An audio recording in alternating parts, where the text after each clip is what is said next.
Hello everyone, this is Dr. A. Welcome to Teaching Nuggets 201. Sometimes instructors who tend to be the sage on the stage, meaning they're the stars in the classroom.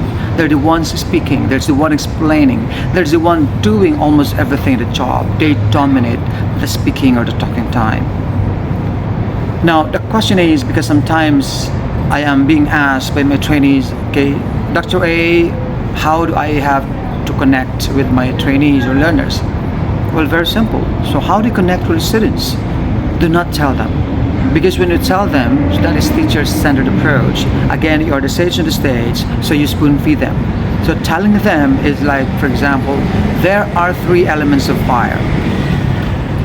So in order to connect with your students right from the very beginning, right from your opening, be Socratic in approach. Use questions. Ask them. So because the moment you ask them, that becomes a student's approach. So meaning, instead of saying there are 3 elements of fire, so you ask them, how many elements of fire are there?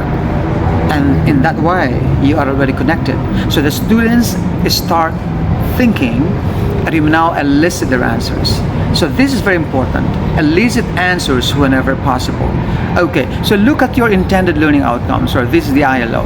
So these, when I say intended learning outcomes, which again, well, I have a separate video on this. So if you have, for example, 3 ILOs are 1, define, number 2, explain, number 3, compute. These different verbs or action words require a different, or each verb or each performance behavior requires different level of understanding. So you may have, that's why it's called, okay, you may have remembering, you may have understanding, you may have applying.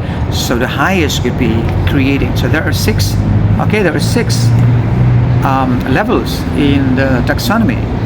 Well, if you use the Solow taxonomy, structure of observed learning outcome, there are 5. Okay, in the Bloom's or Benjamin Bloom's taxonomy as revised by Anderson, okay, there are 6. But nevertheless, whatever taxonomy you use, what is important is you understand that there are different levels that you want your learners to achieve by the end of the course or the program.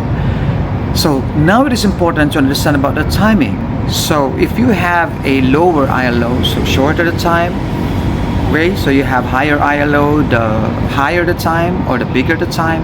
But this is a big question. How much time do you give for each particular intended learning outcomes? Are the students really acting the most important verb?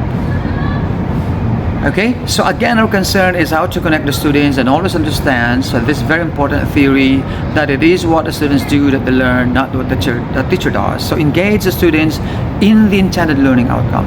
Again, intended learning outcomes must be like a spider web, wherein the students are glued to that web and they won't be escaping without learning whatever those intended learning outcomes.